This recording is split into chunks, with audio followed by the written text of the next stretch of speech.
A letter to God. एक chapter है a letter to God जो लिखा गया है G.A. फ्यूएंट्स के द्वारा। A letter to God is written by G.A. Fuentes. ये स्टोरी जो है, यह स्टोरी एक किसान से रिलेटेड है। एक व्यक्ति है जिसका नाम है लेंचो, जो एक कैसे जगह पर रहता है, वैली में, घाटी वाले जगह में रहता है, ऊंचे से स्थान पर, यानी जो घाटी है, पहाड़ की जो चोटी है, उसके नीचे वाले स्थान पर वह रहता है। Lencho house was situated on the crest of low hill. Lencho का जो हाउस है वह लो हिल में, वह पहाड़ की चोटी के नीचे वाले तराई में वह रहता है। वह जो किसान है उसका एकमात्र उम्मीद उसकी फसल है। जैसा कि हर फार्मर का जो होप होता है वह उसका खेती होता है, हार्वेस्टिंग होता है, और यही वह भी उम्मीद कर रहा है कि एक अच्छी बारिश हो, और एक अच्छी बारिश होने से उसकी फसल अच्छी होगी, यह वह उम्मीद कर रहा है। The house, the only one in the entire valley, sat on the crest of low hill. From this height, one could see the river and the field of ripe corn dotted with the flowers that always promise a good harvest. उसका घर एक ऐसे जगह पर स्थित है, पहाड़ की चोटी पर, जहां से वह अपने फसल को देख सकता है, और अपने जो फसल में जो फूल लगे हैं, अभी फसल पूरा तैयार नहीं हुआ है, फ्लावर लगे हुए हैं, उसको वह देख सकता है। उसे ऐसा लग रहा है कि इस बार उसकी अच्छी फसल होगी, लेकिन the earth needed was down pure और एट लीस्ट ए शोर। उसे एक, लेकिन वह समझ रहा है कि एक बौछार बारिश की जरूरत है, क्योंकि एक अच्छी बारिश हो जाएगी तो उसका फसल जो है बहुत अच्छा होगा। Through out the morning Lencho who knew his field intimately had done nothing else but see the sky। यानी पूरे दिन वह कौन सा काम करता है, तो अपने खेत को देखता रहता है, निगरानी करता रहता है, आकाश की ओर देखता रहता है, इस उम्मीद में कि एक अच्छी फसल होगी। अब उसकी पत्नी, now we are really going to get some water women, अपनी पत्नी को वो बता रहा है कि निश्चित रूप से अच्छी बारिश होगी, आज उसको जल मिलने जा रहा है। किसको देखकर बोल रहा है? आकाश की तरफ देखकर बोल रहा है। और the woman who was preparing supper, उसकी जो पत्नी है रात्रि का भोजन बना रही है। यस गुड गॉड विलिंग, पत्नी बोलती है अगर ईश्वर की इच्छा होगी तो बिल्कुल बारिश होगी, ऐसा उसकी पत्नी उम्मीद कर रही है। वाइल ठीक कुछ समय के बाद क्या होता है, बारिश शुरू हो जाती है। बारिश तो शुरू होती है, वह काफी खुश है। किस बात से खुश है? बारिश होने से वह काफी खुश है। उसके बच्चे जो हैं, the older boy we are working in his field, और उसके जो बच्चे हैं वे खेल रहे हैं। While the smaller ones we are playing near, और जो बच्चे छोटे वाले खेल रहे हैं, और बड़ा वाला जो बच्चा है older boy we are working in his field, जो फील्ड में वह कुछ काम कर रहा है। और इस तरह से बच्चे की जो माँ है कम फॉर डिनर बुलाती है। किस बात के लिए? डिनर के लिए बुलाती है, क्योंकि खाना तैयार हो चुका है। Lencho had predicted big drops of rain, Lencho भविष्यवाणी करता है कि अच्छे बारिश होगी और बड़ी बड़ी बूंद गिरेगी। In the north east huge mountains of cloud could be seen, क्योंकि नॉर्थ ईस्ट में, उत्तरी भाग में वह बड़े बड़े बादलों को देख रहा है, ह्यूज माउंटेन्स को देख रहा है, काफी बादलों को देख रहा है। बी सीन अप्रोचिंग, जो नजदीक आ रहे हैं। द एयर वाज फ्रेश, हवा जो है बिल्कुल ताजा है, ब्लोइंग बह रहा है, और द मैन ब्लोइंग, हवा जो है अच्छी बह रही है। The man went out of no other reason than to have the pleasure of feeling the rain on his body. वो पूरी उम्मीद है कि सब कुछ ठीक होगा। वह काफी संतुष्ट है कि आज उसे अच्छी बारिश होगी। लेकिन अचानक क्या होता है, जोर से बारिश शुरू हो जाती है।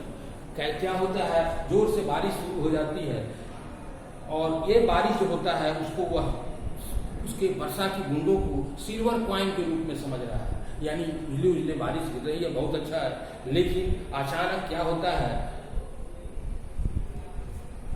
अचानक हेल स्टॉर्म बिगेन हो जाता है। ओला जिसे बोलते हैं वह बिगेन हो जाता है, शुरू हो जाता है। इस तरह से देखते देखते उसका फसल जो है बिल्कुल बर्बाद हो जाता है। It did not pass quickly, या सोच रहा है कि जल्दी गुजर जाए, यानी ये जो हेल स्टॉर्म हो रहा है जल्दी खत्म हो जाए, लेकिन ऐसा नहीं होता है।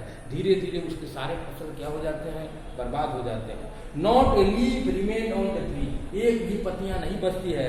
The corn was totally destroyed, अनाज जो है पूर्ण रूप से क्या हो जा रहा है, बर्बाद हो जा रहा है। फ्लावर्स वी आर गॉन, जो पेड़ पर, जो फसल पर जो फूल लगे थे वे खत्म हो गए। Lencho soul was filled with sadness, Lencho का जो हृदय है वह दुख से भर जाता है। When the storm had passed, जब आंधी गुजर जाती है, he stood in the middle of the field, वह खड़ा है कहाँ, मिडिल ऑफ द फील्ड में, और वह said to his sons, अपने बेटों से कहता है, a plague of locust would have left more than this, the hail was left nothing, और वह अपने बच्चों से कह रहा है, अपने परिवार से कह रहा है, ये जो हेल जो है, ओला जो गिर रहा है, कुछ भी नहीं छोड़ा है, सब कुछ खत्म हो गया। यानी वह काफी दुखी है। यानी हम देख रहे हैं वह उम्मीद कर रहा है कि आने वाले वक्त में हम लोग को स्टारवेशन से गुजरना होगा, यानी भूख से पीड़ित होना होगा। अब एकमात्र उसकी उम्मीद जो है वह ईश्वर पर है। अब उसकी सारी उम्मीदें किस पर टिकी हुई है, गॉड पर टिकी हुई है, और गॉड में उसे पूरा विश्वास है। और वह एक लेटर लिख रहा है किसके पास, भगवान के पास। इन्वेलप के अंदर वो कुछ लिखना जानता है, वह लेटर लिखकर कहाँ डालता है, इन्वेलप में, और पोस्ट ऑफिस में जाकर उसके मेल बॉक्स में वो लेटर को ड्रॉप कर देता है। डियर स्टूडेंट्स, हमने बताया था कि ये जो लेंचो नाम का जो फार्मर है, वह ये लेंचो जो है वह पोस्ट ऑफिस जाता है और एक लेटर जाकर ड्रॉप करता है, उस पर गॉड का एड्रेस लिखे हुए है, यानी कि उसको ईश्वर में बहुत विश्वास है। तो वह जब पोस्ट ऑफिस में जाकर लेटर डालता है, तो पोस्ट ऑफिस का जो एक एम्प्लॉय है, वह पोस्ट ऑफिस का एम्प्लॉय उसको लेता है, यानी कि पोस्टमैन, और जाकर उस लेटर को किसको देता है, one of the employ who was a postman, एक एम्प्लॉय जो कौन था, पोस्टमैन था, उसको जाकर उस लेटर को ले लेता है मेल बॉक्स से और ले जाता है किसके पास, अपने बॉस के पास, और बॉस को जाकर वह देता है। तो बॉस जो है जब वो चिट्ठी को देखता है, चिट्ठी पर एड्रेस किसका लिखा हुआ है, लेटर टू गॉड, वह हंसने लगता है और वह जोर जोर से हंसने लगता है। और अचानक जो है हंसते हंसते वह अचानक जोर जोर से हंसता है, और हंसने के बाद अचानक वह सीरियस हो जाता है, टर्न सीरियस। बहुत हंसता है लेकिन बाद में जाकर वह सीरियस हो जाता है। और सीरियस इस बात के लिए होता है कि वो कैसा व्यक्ति है, ईश्वर में उसको कितना विश्वास है, इस बात के लिए वह काफी हंसना शुरू कर देता है कि कैसा व्यक्ति है कि उसको ईश्वर में इतना विश्वास। इस तरह का उसको बड़ा आश्चर्य हो रहा है। तो हम देखते हैं फिर इस तरह का आदमी जिसको ईश्वर में इतना विश्वास है, यह जानकर पोस्ट ऑफिस वाले उस लेटर को पढ़ते हैं, खासकर पोस्ट मास्टर जो है उस लेटर को पढ़ता है, और उस लेटर में जो लिखे हुए हैं उन बातों को पढ़ता है। पढ़ने के बाद पता लगता है कि ईश्वर में उसका बहुत विश्वास है, और वह ईश्वर से मदद मांगा है 100 पैसे। कितना मदद मांगे हुए है, वह 100 पैसे वह ईश्वर से मदद मांगे हुए है। तो वह बाद में पोस्ट ऑफिस का जो सारे एम्प्लॉय मिलकर पैसा देते हैं, और उस पैसे को पोस्ट ऑफिस के द्वारा वह डाक जो है डाक के द्वारा भेज दिया जाता है। किसके पास भेज दिया जाता है, लेंचो के पास भेज दिया जाता है। लेंचो लेकिन उस लेटर को इन्वेलप को खोलता है तो केवल उसमें कितना पाता है, ओनली 70 पैसे। और डिमांड कितना किया था, 100 पैसे, लेकिन आया क्या नहीं। लेंचो बिकेम एंग्री, यह बात देखकर लेंचो नाराज हो जाता है, क्योंकि वह मांगा था 100 पैसे, और उसमें आया है 70 पैसे, 70 पैसे। तो वह समझ जाता है कि पोस्ट ऑफिस वाले ने गड़बड़ी की है, पोस्ट ऑफिस के लोगों ने गड़बड़ी की है, कर्मचारियों ने। और इस तरह से पोस्ट ऑफिस के कर्मचारियों को वह एक तरह से वह उन्हें अच्छे नजर से नहीं देखता, और उनको ये बंच ऑफ क्रूक्स कहता है। लेंचो के द्वारा पोस्ट ऑफिस के एम्प्लॉय को वह बंच ऑफ क्रूक्स कहता है, यानी वो उन्हें अच्छे नजर से नहीं देखता। यानी वो समझता है कि इन लोगों ने उसके साथ धोखा किया है, इन लोगों ने उसके साथ अच्छा नहीं किया है। जैसे हमने देखा एक एम्प्लॉय जो है पोस्टमैन है, वह गया, किसके पास गया, पोस्ट मास्टर के पास गया, और हंसते हुए गया, और जाकर वह उसको दिया लेटर जब पढ़ा गया तो पढ़ने के बाद लेटर जो पोस्ट मास्टर है वो बहुत हंसने लगता है, उसको लगता है ऐसा ईश्वर में विश्वास, किसी को इस तरह से होगा, लेकिन बाद में वो समझ जाता है और सीरियस हो जाता है, और सीरियस होने के बाद, गंभीर होने के बाद